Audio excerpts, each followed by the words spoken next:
tu n'as pas perdu ta moitié, tu as oublié que tu es complet. C'est une des grosses croyances qui nous empêche d'avancer après la rupture. Cette croyance que dans le couple, l'autre est la moitié qui vient nous compléter, qui vient nous combler pour être en complétude. Mais c'est une complète erreur en fait. C'est totalement faux. Nous ne sommes pas des moitiés à la recherche d'une autre personne pour nous compléter. Nous sommes des personnes entières. Et en fait, tout est déjà là, à l'intérieur de nous. Le bonheur que l'on cherche, c'est pas l'autre qui nous l'apporte, c'est nous-mêmes. Nous sommes responsables de notre propre bonheur. Et le fait en fait de créer son bonheur permet après de le partager avec quelqu'un, mais non pas dans la dépendance. Parce que si on attend que l'autre nous rende heureux, qu'on a le besoin de l'autre pour se sentir complet et heureux, on ne rentre plus dans du partage, dans ce qui est le but de la relation amoureuse, mais dans un système de dépendance où on attend que l'autre vienne combler nos manques affectifs ou de bonheur, ou même de se sentir soi-même. Et donc, le partenaire n'est pas une moitié. C'est la personne qui vient en fait en bonus, en complément. C'est la cerise sur le gâteau. C'est ce qui va rendre la vie encore plus belle par ce partage de bonheur au quotidien. Mais en soi-même, on n'a pas besoin de l'autre pour se sentir complet. On doit déjà savoir que nous sommes complets nous-mêmes et que nous sommes une personne unique. Et donc, le couple, c'est pas 1 plus 1 va égaler 2, où il y aurait une fusion, mais 1 plus 1 va égaler 3, où de deux individus qui se rencontrent, on va former une troisième entité qui forme ce couple. Et le problème dans beaucoup de séparations, c'est qu'on a eu tendance à s'oublier dans le couple pour fusionner dans ce couple et se perdre. Et c'est bien là le problème et la difficulté qu'il y a après séparation. Cette perte d'identité puisqu'on s'est oublié, qu'on s'est perdu dans le couple puisqu'on s'est fondu. Alors que, en fait, nous sommes toujours le même individu. Alors oui, bien sûr que c'est triste et qu'on n'attendait pas à ça, qu'on ne s'attendait pas à que cette relation s'arrête, puisqu'on quand on s'engage en pensant que ça va être la relation de la vie. Mais parfois, non. Et même au bout d'un certain temps, on se rend compte que la relation était vouée à s'arrêter. Et c'est pas un échec en fait, c'est une expérience de vie. La vie est faite de différentes phases, et dans la vie, tout change. Et c'est pas vrai. C'est que dans les contes, dans les films ou dans les romans de notre enfance, qu'on nous fait croire qu'il faut trouver sa moitié et que ça sera la personne de votre vie. Mais il est là le problème. La vie, c'est aussi les séparations et aussi les divorces. Ça existe aussi. On le sait, mais on a un peu tendance à croire que tant que ça touche que les autres, on n'est pas concerné jusqu'au jour où moment ça n'arrive. Mais en fait, la vie, c'est aussi les séparations. Et donc, c'est pas un échec. C'est un échec si on n'en prend pas la leçon et qu'en fait, on ne se remet pas en question, qu'on reste, on remet tout sur l'autre et qu'on ne change pas à savoir ce qui s'est passé et qu'on repart sur une relation et que forcément les schémas se répètent parce qu'on n'a pas tiré les leçons et les choses vont de ce fait se répéter. Parce que dans la vie, pour qu'il y ait des changements, généralement, il y a deux choses. C'est soit la vie vous fait arriver des répétitions jusqu'au moment où vous comprenez ce qui se passe, ou soit ça peut être un événement brut, soudain, qui vous fait penser à devoir changer. Mais le changement, il ne viendra que de vous. Il n'y a que vous qui pouvez décider de changer pour changer votre vie.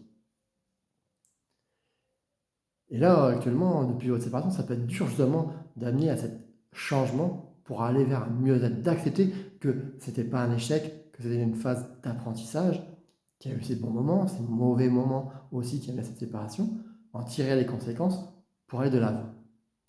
Et là, peut-être que vous êtes bloqué dans ça. Vous êtes toujours en train de ressasser et dire oui, mais c'est pas juste, c'est pas comme ça que ça devait se passer, c'était la femme de ma vie, ou l'homme de ma vie, je retrouverai jamais l'amour, et puis je suis pas d'accord, c'était pas comme ça que ça devait se faire, et puis voilà. Mais alors là, vous partez dans des pensées, vous ressassez, vous êtes en résistance. Et c'est pour ça que ça bloque. C'est pour ça que vous n'arrivez pas à avancer dans le deuil de votre relation. Si aujourd'hui, vos pensées ne vous amènent pas à la paix, c'est que vous n'êtes pas à la bonne place, c'est que vous êtes à côté de la plaque, c'est que vous restez justement dans des schémas, dans des croyances que c'était l'histoire de votre vie. Non, il n'y a que la vie qui vous prouve qui sera la personne qui restera avec vous jusqu'à la fin de votre vie.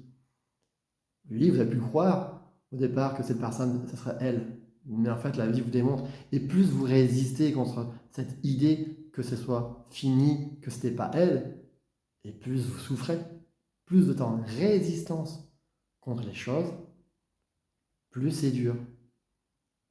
On s'en souvent à dire justement ce à quoi on résiste persiste. Et c'est pour ça qu'il y a des personnes qui ont du mal à sortir de leur deuil, de leur séparation, parce qu'ils résistent au fait que cette relation devait se terminer et devait s'arrêter là pour continuer, pour se transformer, pour évoluer.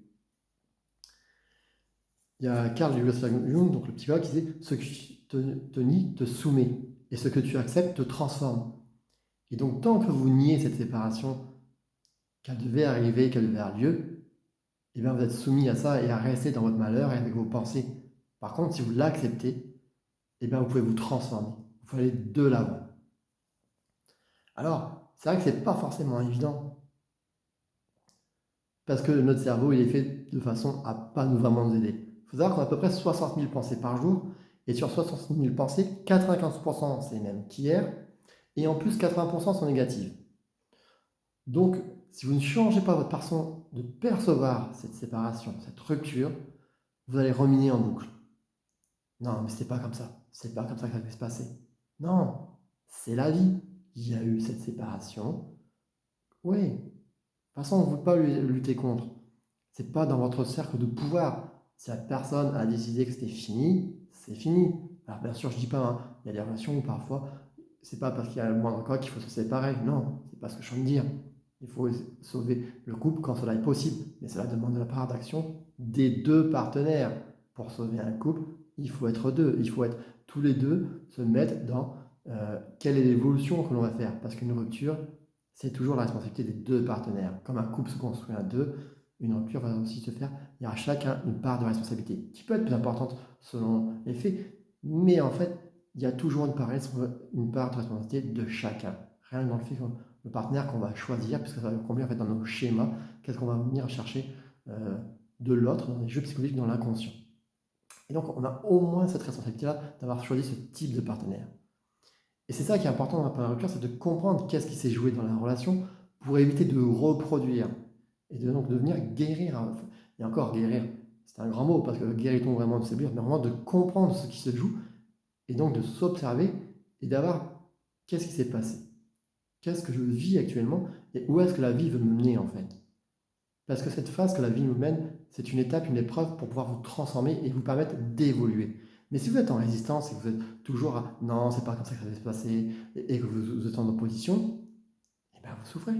Parce qu'en fait, vous n'acceptez pas ce qui est, et vous restez bloqué dans vos pensées négatives qui sans cesse se ruminent et qui ne vous permettent pas d'évoluer. La vie, c'est 10% de ce qui vous arrive et 90% de ce que vous en faites. Donc si vous restez toujours en résistance, vous resterez toujours bloqué. Par contre, si vous dites, bon ok, d'accord, la relation devait se terminer, qu'est-ce que j'en apprends?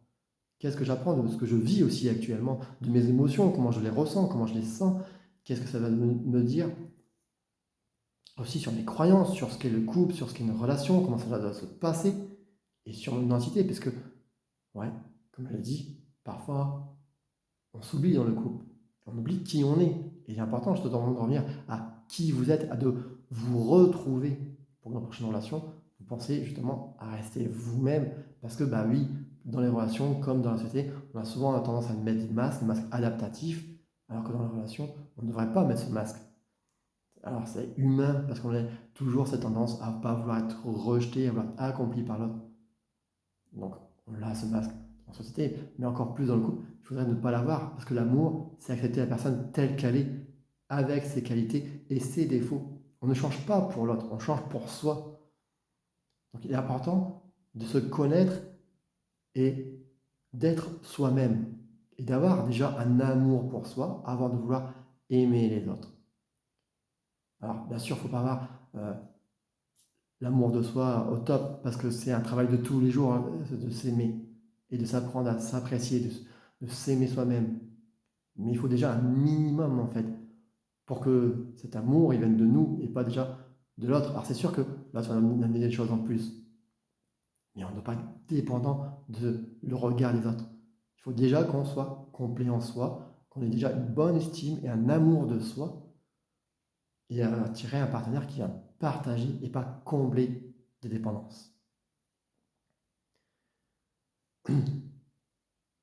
Et tant que vous n'accepterez pas que vous êtes complet, que vous avez tout en vous pour être heureux, que vous êtes responsable de votre bonheur, et que vous pouvez vous aimer et que vous n'avez pas besoin d'une moitié, et que la personne que vous avez quittée, eh ben, c'était une étape qui devait se terminer pour vous permettre d'évoluer, vous allez rester bloqué dans de pensées en fait négatives que c'est pas comme ça que ça va se passer. Vous serez toujours en résistance et vous n'arriverez pas à avancer. Vous serez bloqué dans vos sentiments, toujours peut-être avec la tristesse, la colère.